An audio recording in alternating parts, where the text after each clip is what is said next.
오늘은 자기 비움이라는 제목을 가지고 함께 하나님의 말씀 나누도록 하겠습니다. 제가 신학교 다닐 때에 읽었던 순교자 마르셀러스라는 책을 잠깐 소개하고자 합니다. 불과 제가 이제 신학교를 졸업한 지 이제 거의 30년이 다 돼갑니다. 이제 그렇게 되는데, 신학교 다녔을 때 순교자 마르셀러스라는 책이 있는데, 이 책의 주인공인 마르셀러스는 로마 시위대의 지휘관으로 매우 전도 유망하며 엘리트 코스를 밟았던 사람이 바로 이 마르셀러스라는 사람이었습니다. 그랬던 그가 황제의 명에 의해서 그리스도인들을 박해하는 총책임자로서 성실하게 그 임무를 수행합니다. 로마가 기독교인들을 박해할 때에 그 일을 맡게 되는 총책임자로서 많은 사람들을 핍박하고 많은 사람들을 학대하는 일에 이가 사용되었던 것이죠. 그러나 그런 임무를 수행하다가 그리스도인들의 모습을 통해 감동을 받게 되어서 예수님을 믿게 되었습니다. 예수님을 믿어 너무 기쁘고 행복했지만 그는 이를 통해서 모든 것들을 잃기 시작했습니다. 그들이 그동안 가지고 있었던 권력과 명예를 잃어버렸고, 자기뿐만 아니라 가족 모두가 심각한 핍박을 당해야 했습니다. 그리고 끝없는 회유에도 끝까지 그가 믿음을 지키다가 결국에는 순교를 당하게 되었던 것이죠. 이 순교자 마르셀러스라고 하는 이 책이 바로 그 내용을 담고 있습니다. 그가 어떻게 그리스도인들을 핍박했고 얼마나 힘들게 했는지, 그리고 결국에 그가 은혜를 받아 예수님을 믿게 되었고, 그 예수님을 믿게 되면서 모든 것들을 포기하고도 끝까지 믿음을 지켜 결국에는 순교하였다라는 책이 바로 이 책의 내용이었습니다. 그 당시에는요, 비단 이런 마르셀러스뿐만 아니라 많은 그리스도인들이 그 믿음을 지키다가 목숨을 잃었습니다. 그런데요, 놀라운 것은 뭐냐면, 이렇게 마르셀러스를 비롯한 수많은 그리스도인들이 목숨을 잃어버렸는데도 불구하고 어떤 일이 일어나느냐, 예수님을 믿는 사람들이 더욱 많아졌다는 거예요. 놀라운 영적인 힘을 발휘했다는 것입니다. 바로 이것이 우리가 알고 있는 기독교의 역사입니다. 우리가 지금은 그렇지 않지만 1세기에 있었던 그 로마의 엄청난 박해에도 불구하고 수많은 사람들이 죽어가고, 수많은 사람들이 그 콜로세움에 갇혀져서 짐승에게 찢김을 당하는 그 일들을 당하고, 그리고 나무에 달려서 화형을 당하는 그런 엄청난 무서움과 그 고통의 그 죽음 앞에서도 사람들이 예수님을 부인하지 않고 끝까지 그 믿음을 지키다가 순교했다는 것이죠. 당시 저는 이 책을 읽었던 저에게 몇 가지 질문을 했습니다. 3가지 질문이었는데요. 첫 번째는 무엇이냐면, 그가 모든 권력과 명예를 버리고 그리스도인이 되었던 이유는 무엇인가라는 것이죠. 마르셀러스, 어떻게 해보면 전도 유망한, 그리고 아주 높은 자리에 올라갈 수 있는 로마의 군인이었던 이 사람이 그 모든 것들을 버리고 그리스도인이 되었던 이유는 무엇인가? 두 번째로, 예수님을 믿는 믿음이 과연 자기 목숨보다 소중했을까? 처음에는 그게 너무 좋아서 믿을 수 있었는데, 자기의 목숨을 앞에서 부인할 수 있는 것, 부인해야 되는 게 어떻게 보면 당연한 일인데, 예수님을 믿는 믿음이 과연 자기의 목숨보다 소중했을까? 세 번째로는, 예수님을 믿는 자들이 계속해서 목숨을 잃어버리는데도 예수님을 믿고자 하는 사람들이 왜 더 많아졌을까? 그렇지 않습니까? 저 사람이 죽으면요, 당연히 나는 부인해야죠. 저 사람이 지금 막 죽어가고 있고 예수님을 믿어서 지금 엄청나게 고문을 받고 하는데, 그러면 당연히 예수님을 믿는 사람들이 없어져서 당연히 이 기독교라고 하는 종교가 없어져야 되고 예수님을 믿는 사람들이 사라져야 되는데, 놀라운 것은요, 그럴 때에 더욱 많아졌다는 것이죠. 그 당시 저는 이 질문에 대해서 명쾌한 답을 가지지 못했습니다. 그러나 몇 가지 깨달은 바가 있었어요. 그것은 그가 자신의 모든 명예와 권력을 버리고 자기의 목숨까지도 버리면서도 예수님을 믿었던 그 이유는 나는 잘 모르겠다. 그러나 분명한 것은 무엇이냐면, 그리스도인들은 세상이 감당할 수 없는 힘을 가진 사람들이구나라는 것을 제가 그 당시에 깨닫게 되었습니다. 그렇지 않겠습니까? 아무리 죽여도, 아무리 돈을 빼앗아도, 아무리 권력을 빼앗으려고 해도, 다 빼앗긴다 해도 그리스도인들이요, 자기의 그 신앙과 믿음을 버리지 않으니 아무리 세상이 그들을 짓누르려고 해도 짓누를 수 없는 엄청난 힘을 가진 사람들이 바로 그리스도인이구나라는 것을 생각하게 되었던 것이죠. 그리고 내 모습을 생각하며 나는 지금 과연 그리스도인이 맞나라는 생각을 했던 기억이 있습니다. 지금 우리는 어떻습니까? 우리 교회는 어떻습니까? 그 영적인 힘을 아직도 가지고 있습니까? 과연 그리스도인으로서 세상에 매력적으로 보이고 있습니까? 어떻게 저 사람들은 저렇게 살아갈 수 있을지 그런 매력을 우리가 과연 세상에 보여주고 있냐라는 것이죠. 그렇지 않다라고 한다면 그 이유는 딱 한 가지일 것입니다. 그것은 바로 우리가 예수님을 닮지 않았기 때문입니다. 더 정확하게 말하면 예수님을 닮으려고 하지 않기 때문입니다. 예수님이 주시는 복은 너무 받고 싶습니다. 예수님이 주시는 축복은 너무 받고 싶어요. 예수님이 주고 싶은 은혜는 너무 받고 싶지만 예수님을 따르려고 하지는 않습니다. 사랑하는 성도님들, 예수님을 닮고 싶으십니까? 정말요? 예수님을 따르는 삶을 살고 싶으십니까? 정말요? 오늘부터라도 우리가 정말로 예수님을 닮고 따를 수 있는 성도님들이 되시기를 주님의 이름으로 축복합니다. 그러면 우리가 닮아야 할 예수님은 과연 어떠한 분이실까? 예수님이 어떠한 분이신지를 이 짧은 시간에 다 설명할 수는 없지만 그래도 예수님의 생애에 대해서 잘 함축적으로 설명하고 있는 성경이 있다면 바로 오늘 우리가 읽은 이 말씀입니다. 오늘 이 말씀을 보면 사도 바울은요, 우선 그리스도 예수의 마음을 품으라 라고 말하고 있습니다. 그리스도 예수의 마음을 품으라. 이 세상 그 누구도 가지지 못했던, 이 세상 그 누구도 가질 수 없었던 오직 예수님만이 가졌던 그 마음을 너희가 품으라 라고 말씀하고 있는 거예요. 특별히 여기서 품으라고 하는 이 말은요, 그것을 얻으려고 애쓰다, 전념하다라는 뜻을 가지고 있습니다. 즉 그리스도인이라고 한다면 당연히 예수님을 본받고 그분의 삶과 그 마음을 본받으려고 애쓰며 그 일에 전념해야 한다는 것을 사도 바울이 우리에게 말씀해주고 있는 것입니다. 오늘 우리가 읽은 그 많은 말씀 중에 가장 우리가 주목해야 될 말씀은요, 바로 예수님이 자기를 비워 종의 형체를 가지셨다라는 거예요. 예수님이 자기를 비워 종의 형체를 가지셨다. 여러분, 예수님이 자기를 비우셨다는 말이 어떤 의미일까요? 여러분, 6절을 보면 성경은 이렇게 말합니다. 그는 근본 하나님의 본체시나.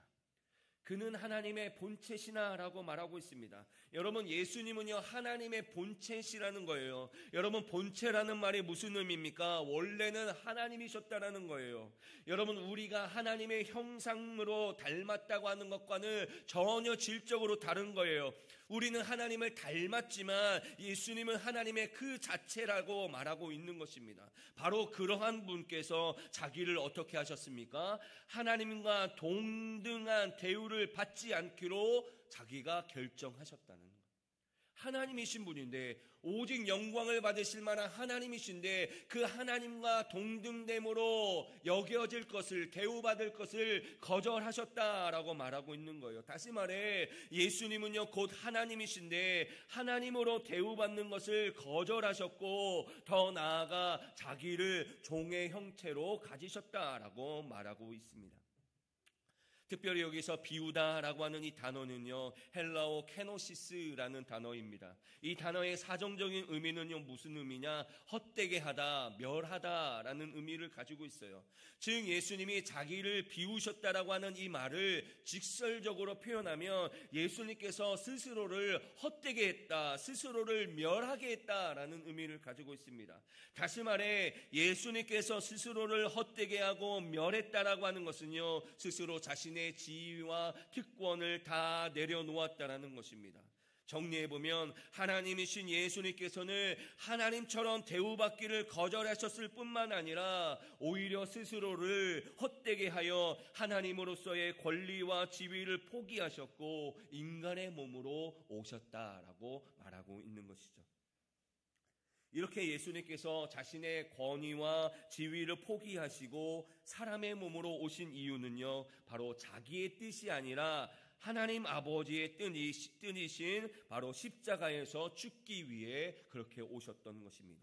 기꺼이 자기를 비워 자기를 내어주시고 많은 사람들을 살리려고 그 인간의 몸으로 내려오신 거예요. 많은 사람들을 살리기 위해서 자기를 비우셨다라는 것입니다. 그러므로 예수님의 생애를 한마디로 표현하자면 자기 부인의 삶, 권리 포기의 삶, 자기 비움의 삶이라고 할 수 있다라는 것입니다. 다시 말씀드립니다. 아까 전에 예수님 닮고 싶다고 하셨죠? 다시 말씀드릴게요. 예수님의 삶 어떤 삶입니까? 자기 부인의 삶, 권리 포기의 삶, 자기 비움의 삶입니다. 다시 한번 질문하겠습니다. 예수님 정말 닮고 싶으십니까? 네, 아멘 안 하신 분이 이제 많아지셨어요. 나는 포기는 못할 것 같은데 이런 마음이시죠. 하나님과 같은 권위와 지위를 가지신 분이 자기를 비워 자기의 뜻, 자기의 주장, 자기의 권리를 다 포기하시고 오직 하나님의 뜻에 순종하셨고 자기를 내어주심으로 자신이 그 사랑 자체임을 나타내 주셨다는 거예요. 여러분 얼마나 놀라운 일입니까? 여러분 우리가 한번 상상을 한번 해보세요. 여러분 우리가 우리의 권리도 포기하기가 얼마나 어렵습니까? 여러분 자녀로서의 권리 포기하기 쉽지 않잖아요. 부모로서의 권리 포기하기 쉽지 않잖아요. 여러분 회사에서 과장이고 부장이고 하는 그 모든 권리들을 포기할 수 있겠습니까? 못해요. 못한다고요. 그런데 하나님이신 분께서 이 세상을 만드신 그 주인이신 그 하나님께서 자기의 모든 권리와 지위를 다 내려놓고 이 땅에 내려오셨다는 거예요. 왜요? 바로 우리를 살리기 위해서 그 모든 일들을 하셨고 바로 하나님의 뜻을 이루기 위해서 그 일들을 하셨다는 거예요.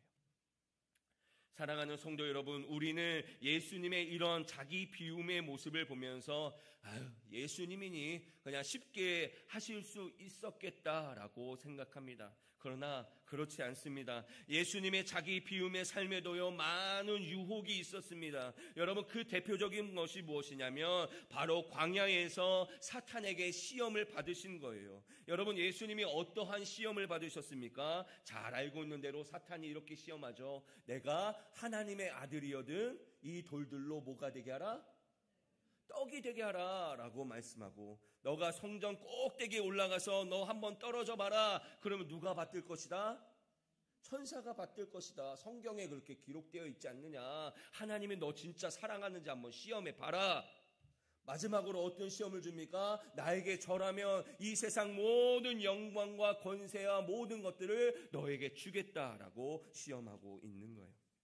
이러한 시험들을 한 문장으로 정의하면 뭐라고 할 수 있을까요? 바로 하나님의 아들로서 자신을 드러내라는 거예요. 너 하나님의 아들이잖아. 그러면 하나님의 뜻이 아니라 너의 욕심을 위해서 한번 능력을 발휘해봐. 이까지 돌들 너희가 떡을 만들 수 있잖아. 너 그렇게 할 수 있잖아. 나에게 절만하면 하나님 말씀처럼 안 따라도 돼. 내가 너의 모든 영광을 다 줄게. 성전 옥대기에 뛰어내리면 천사가 너 받들 수 있으니까 한번 시험해봐 라고 하면서 끊임없이 사탄이 예수님을 유혹했던 것이죠.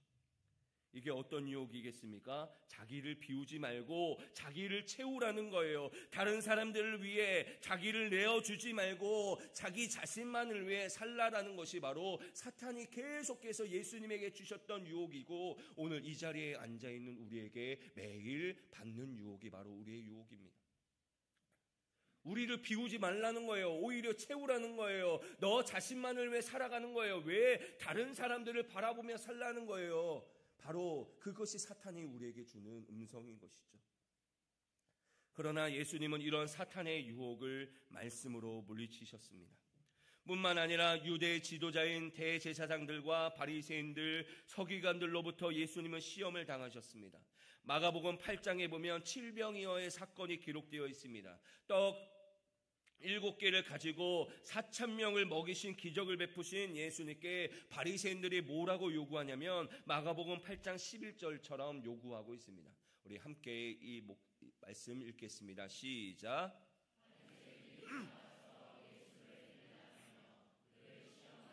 하늘로부터 오는 표적을 구하거늘. 아멘. 바리새인들이 지금 무엇을 요구하고 있습니까? 떡 7개로 몇 명을 먹이셨다고요? 4,000명을 먹이신 놀라운 기적을 지금 이들이 봤어요. 분명히 봤습니다. 그 놀라운 기적을 보고도 하늘로부터 오는 표적을 구하며 예수님을 시험하고 있는 거예요. 내가 정말로 하나님의 아들이거든 더 놀라운 표적을 보여달라고 예수님을 시험하고 있는 것입니다. 그러나 예수님은요, 이러한 요구에 응하지 아니하시고 어떻게 하셨습니까? 오로지 자신이 걸어가야 할 십자가의 길을 걸어가셨습니다. 이처럼 예수님은 계속 시험을 받으셨지만 자기 비움의 길을 계속 걸어가셨고 결국엔 하나님의 뜻에 복종하여 십자가에 달려 죽으셨다는 거예요. 예수님은요, 일평생 자기 비움의 삶을 살아내셨던 것입니다. 예수님은요, 쉬운 게 아니에요. 끊임없이 예수님께도 너 그렇게 하지 마. 너 이렇게 살아야 돼. 너 하나님의 아들이잖아. 그러면 이 정도는 할 수 있잖아. 너 자신을 채워. 그렇게 살아가는 게 너에게 더 중요해. 라고 하면서 사탄이 끊임없이 시험하고 끊임없이 유혹했지만 예수님은 그 모든 것들을 다 비우시고 자기의 권위와 자신의 모든 능력을 다 비우시고 오로지 누구의 뜻만이? 하나님의 뜻을 위해서 묵묵하게 걸어가셨다는 것이죠. 그러나 놀라운 것은요, 이 예수님의 자기 비움이 결코 비움으로 끝난 것이 아니라 채움으로 역전되었다는 거예요. 이게 놀라운 사실 아닙니까? 내가 열심히 비웠으면 난 가진 것이 아무것도 없어야 되는데 여러분, 기독교의 놀라운 진리가 여기에 있는 거예요. 내가 비웠더니 나는 비워진 채가 있는 게 아니라 오히려 더 많은 것들이 내 안에 채워지는 역사가 그리스도의 은혜이고 그리스도인들이 받아야 할 축복이라는 것입니다. 오늘 예수님이 그렇지 않으냐 하셨습니까? 온전히 자기를 비워 하나님의 뜻에 복종함으로 십자가에 달려 돌아가신 예수님께서 어떻게 하셨습니까? 하나님의 임재와 성령의 강력한 역사로 말미암아 3일 만에 다시 살아나셨습니다. 여러분, 실로 놀랍게 죽음을 이기신 거예요. 죽음을 정복하는 그 있을 수 없는 일이 누구를 통해 일어납니까? 예수님을 통해 일어나는 거예요. 우리는 너무 죽음을 이기신 게 너무 쉬워요. 그렇지 않습니까? 우리는 죽음을 다시 이기시고 우리는 너무 많이 하니까 죽음을 이기는 게 얼마나 이게 놀라운 기적인지를 우리는 너무 잊고 살고 있어요. 그런데요, 오늘 그 자기를 비워 십자가에 달려 돌아가신 예수님께 오늘 어떻게 합니까? 하나님이 능력과 성령의 역사로 말미암아 다시 살아나게 하셨습니다. 그리고 하나님께서는 죽음을 이기시고 다시 살아나신 예수님의 이 이름을 더 이상 높일 곳이 없을 만큼 지극히 높여 모든 이름보다 뛰어나게 하시고 하늘에 있는 자들과 땅 아래에 있는 자들과 땅에 있는 모든 자들이 모두 예수님의 이름 앞에 꿇게 하시고 주님이라 높임을 받게 하셨다라는 거예요. 놀라운 것 아닙니까? 예수님이 이 땅에 사셨을 때 십자가를 지기 전까지는 많은 사람들이 존경하는 선생님이셨어요. 많은 사람들이 존경하는 랍비였습니다. 때때로는 어떤 사람들은 선지자라고 이야기했습니다. 그러나 자기를 비우고 예수님의 길을 걸어가 십자가를 지을 때에 결국 하나님께서 어떻게 하셨느냐? 이 사람을 모든 사람들이 주님이라고 칭할 만큼 높여주셨던 것이 바로 하나님의 채움이었습니다. 그동안 세상의 모든 영광은 다 하나님 아버지의 것이었습니다. 오직 하나님만이 경배를 받으시기에 합당한 이름이었고 이 땅의 주인이라는 칭호를 받으셨습니다. 그러나 이제는 그 영광을 누가 받게 되었습니까? 누가 경배를 받게 되었습니까? 바로 예수님이 그 영광을 받으시게 되었던 것이죠. 예수님의 비움이 비움으로 그친 것이 아니라 하나님의 강력한 임재와 역사로 가득 채워졌다는 것이죠. 여기서 끝이 아닙니다. 하나님께서는 이렇게 자기 비움을 통해 온전히 충만해지신 예수님을 통해서 놀라운 자신의 계획을 이루어 가십니다. 그것은 바로 하나님의 풍성하고도 충만한 은혜를 상실한 이 세상 모든 사람들을 예수 그리스도를 통하여 다시 충만하게 하고자 했다라는 거예요. 놀라운 일 아닙니까?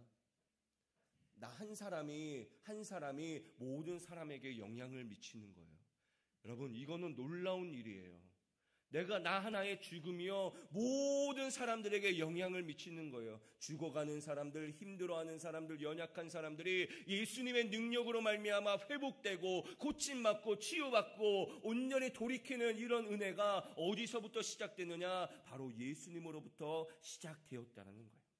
본래 인간들은요 하나님과 함께하면서 풍성하고 충만한 상태에 살았습니다. 에덴 동산에서 그렇게 살아가지 않았습니까? 아담과 하와가 하나님이 주신 그곳에서 아주 충만하고도 은혜 넘치도록 살아갔던 것이 바로 아담과 하와의 삶이었습니다. 그러나 하나님을 떠나 너무 많은 것을 상실한 채 살아왔던 것이죠. 다 주셨는데도 감사하지 못하고 하나님처럼 되고 싶은 욕심을 부리다가 모든 것을 잃어버렸습니다. 그러나 하나님께서는 그런 우리를 상실 가운데 내버려 두지 않으셨다는 거예요. 바로 예수 그리스도의 자기 비움을 통해 이루어진 충만한 체험을 통해 우리에게도 다시 풍성하고도 충만한 생명을 주시고자 이 일들을 하셨다라는 것입니다. 하나님이 지금 우리가 하나님의 은혜를 잃어버린 채 있는 이 모습을 그대로 내버려 두시지 아니하시고, 그래서 예수님을 이 땅 가운데 보내시고 예수님의 그 순종하심으로 말미암아 우리가 다시 한번 우리 비워졌던 하나님의 은혜를 다시 채울 수 있는 은혜를 우리에게 주셨다라고 말씀하고 있는 거예요. 그러나 여기에는 한 가지 조건이 있습니다. 그것은 바로 우리가 예수 그리스도를 영접해야 한다는 거예요. 예수님과 연합해야 한다는 거예요. 우리가 예수님처럼 풍성한 체험을 얻기 위해서는 그리스도처럼 자기를 비워야 한다는 거예요.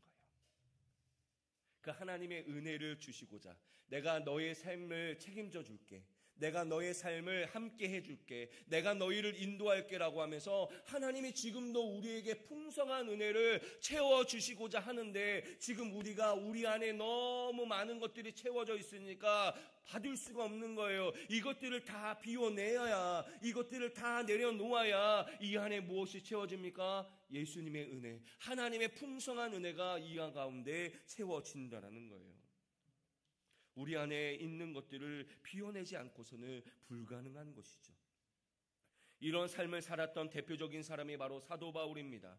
여러분, 사도 바울이 다메섹 도상에서 예수님을 만난 후에 자신이 예수님의 사람으로 거듭났음을 증명하고 싶었을 거예요. 나 이제 예수님을 만났어, 나 이제 예수님과 함께 하게 됐어 라고 사람들에게 자랑하고 싶었지만, 그가 선택한 것은요 예루살렘으로 돌아가는 것이 아니었습니다. 그가 선택한 것은요 바로 아라비아 광야로 나아갔습니다.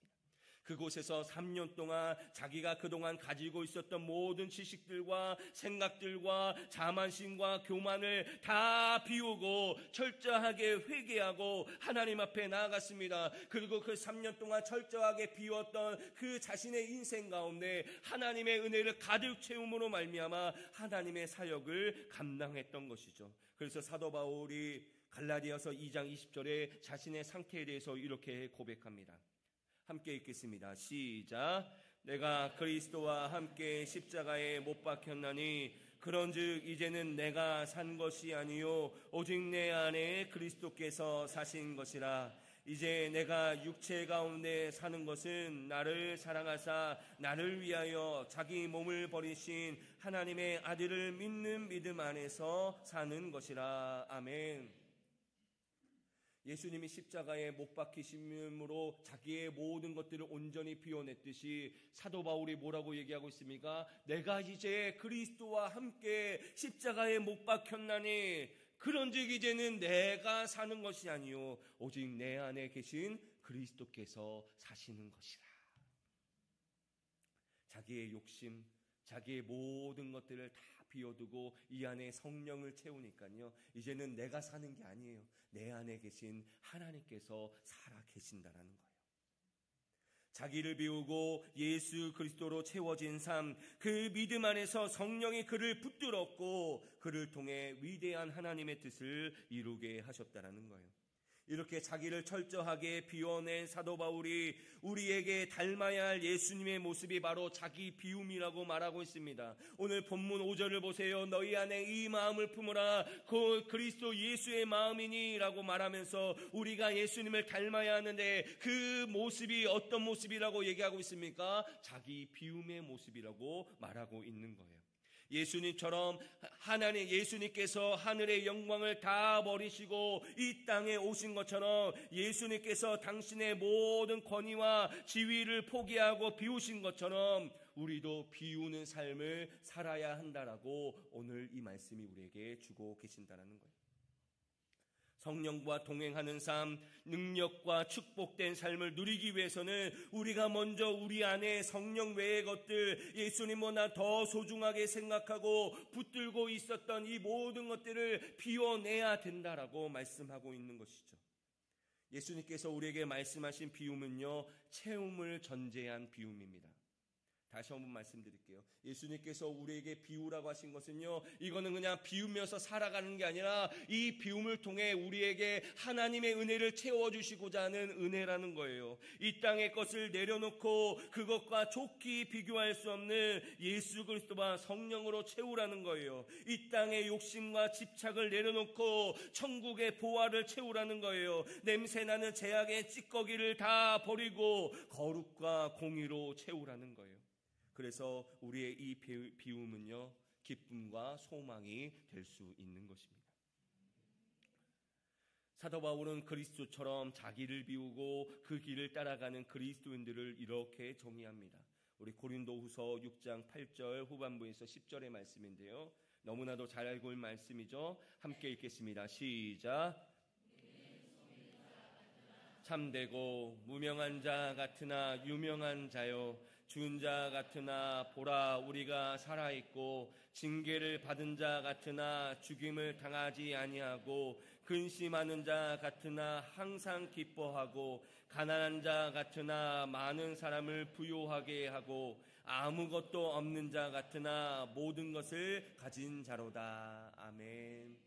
우리가 실로 우리의 욕심과 우리의 모든 것들을 버려두면요, 우리는 아무것도 없는 것 같아요. 그런데요, 그리스도 예수를 믿는 사람, 예수의 은혜 안에 있는 사람은요, 아무것도 없는 자 같으나 모든 것을 다 가진 자로다 라고 말하고 있는 거예요. 여러분, 이 영적인 놀라운 은혜를 우리가 경험하기를 주님의 이름으로 축복합니다. 우리가 누리는 은혜가 바로 이처럼 역설적인 거예요. 여러분, 신기하지 않습니까? 자기의 목숨을 얻고자 하는 자는 어떻게 됩니까? 다시 한번요. 자기의 목숨을 얻고자 하는 자는 어떻게 합니까? 잃을 것이요, 자기 일을 위하여 목숨을 잃는 자는 얻으리라고 말씀하고 있어요. 여러분, 이게 바로 성경의 진리예요. 나를 비우지 않고서는요, 절대로 우리가 영생의 길로 갈 수가 없습니다. 나를 비우지 않고는요, 성령이 우리 안에 채워질 수가 없어요. 내 안에 있는 모든 욕심들과 내가 가지고 있는 것들을 다 비워내어야 하나님의 놀라운 성령의 능력이 내 안에 채워지고요, 하나님의 놀라운 축복의 능력이 내 안에 채워져서 내 삶이 하나님의 은혜로 충만하게 살아갈 수 있게 된다는 것이죠. 또한 이렇게 자기를 비우고 예수님으로 가득 채운 성도들의 모임인 교회를 통하여 하나님께서는 하나님의 권능과 뜻을 이 땅에 가득 채워 완성하기를 계획하고 계십니다. 에베소서 1장 23절의 말씀을 함께 읽겠습니다. 시작. 만물 안에서 만물을 충만하게 하시는 이에 충만합니다. 아멘. 이 말이 저는 무슨 말인지 잘 못 알아먹겠어. 공동 번역본을 보니까 이렇게 번역하고 있습니다. 함께 읽겠습니다. 시작. 교회는 그리스도의 몸이며 만물을 완성하시는 분의 계획이 그 안에서 완전히 이루어집니다. 아멘. 교회는요, 바로 만물을 충만케 하시는 그리스도의 몸이기 때문에, 여러분, 아까 전에 하나님이 예수님을 어떻게 하셨다고요? 이 세상의 모든 하나님의 은혜와 사랑을 상실한 사람들을 위해 예수님을 충만하게 하셔서 그 예수님을 통해서 정말 이 세상에 다시 충만해질 수 있도록 하나님이 은혜를 베푸셨는데 이젠 우리가 어떻게 됩니까? 예수 그리스도의 몸인 우리가 하나님께서는 교회를 통해 이 세상을 하나님의 뜻으로, 하나님의 권능으로, 하나님의 다스림으로 충만하게 하시기를 원하고 그렇게 이루어 가시리라고 말씀하고 있는 거예요. 바로 교회를 통해서 이 일이 완전해질 거라고 하나님이 말씀하고 있는 거예요. 여러분, 우리가 무언데 그런 일을 할 수 있겠습니까? 여러분, 지금도 하나님의 은혜와 사랑을 잃어버린 채 매일 힘들어하고 매일 지쳐있는 그 삶들을 위해서 우리가 그들에게 하나님의 은혜를 가득 채워줄 수 있는 사람으로 우리가 부르심을 받았다라는 거예요. 여기 있는 우리가 바로 그 일을 통해 하기 위해서 부르심을 받았다라는 거예요. 그러니 우리가 이 일을 진행할 수 있지 않겠습니까? 사랑하는 성도 여러분, 정녕 우리가 그리스도를 닮기를 원한다면 그리스도처럼 자기를 비워야 합니다. 자기의 뜻을 비우고 자기의 욕심을 비우고 높아지고자 군림하고자 하는 모든 것들을 다 비워내야 됩니다. 여러분, 비움은요 한순간으로 이루어지지 않습니다. 훈련이 필요한 거예요. 매일매일 우리가 해야 될 훈련이 자기를 비워가는 훈련인 것이죠. 이번 주 수요일부터 2025년 사순절이 시작됩니다. 이번 주 수요일이 제2의 수요일이라고 부르면서 사순절이 시작되는 거예요. 여러분, 이 사순절 우리는 그 무엇보다 우리 자신을 비우는 훈련을 해야 됩니다. 자기를 비우는 기도를 해야 됩니다. 예수님보다 더 사랑하는 모든 것들을 다 배설물로 여기고 과감하게 비워내야 됩니다.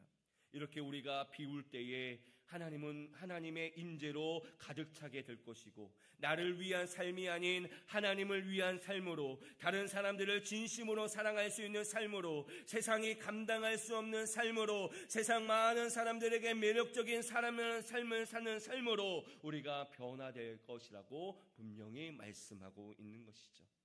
그러므로 우리가 이 사순절에 우리 자신을 비워내는 일들을 진행하기를 주님의 이름으로 축복합니다.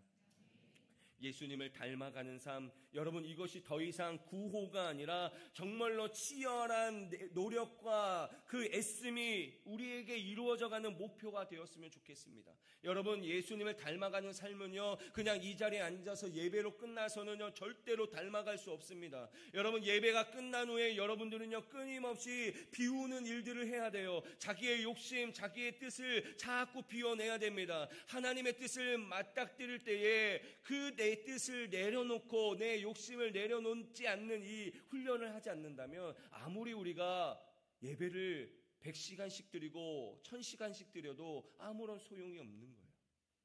우리가 이것을 자꾸 비워내야 됩니다.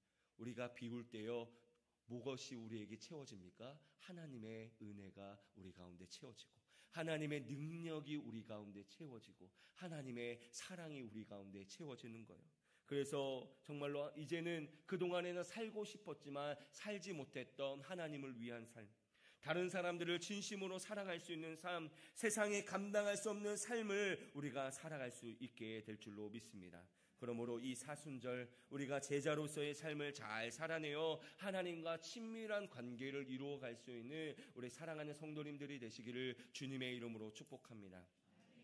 저는 여러분들에게 희망을 드리려고 이 말씀을 하는 거예요.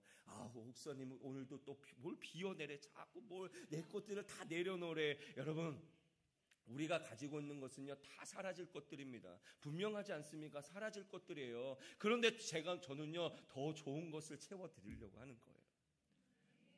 더 좋은 것을 가지려면요 비우셔야 됩니다. 더 좋은 것을 받으셔야 됩니다. 그래야 우리의 삶이요 정말로 행복하고 기쁨이 넘치는 삶이 될 수 있어요. 저도 완전히 이룬 사람은 아니지만 저도 그렇게 살아가려고 노력하고요. 제가 경험하고 있는 그 기쁨과 즐거움을요 여기 계신 우리 사랑하는 성도님들도 다 같이 기뻐하셨으면 좋겠어요. 그래서 정말 1세기의 그 초대교회인 그 많은 사람들, 그 핍박과 그 어려움 가운데서도 행복해하고 기쁘게 하고 그렇게 해서 신앙생활했던 그 삶들을 우리가 다시 한번 본받아서 정말로 세상이 감당할 수 없는 그런 우리가 되기를 주님의 이름으로 축복합니다.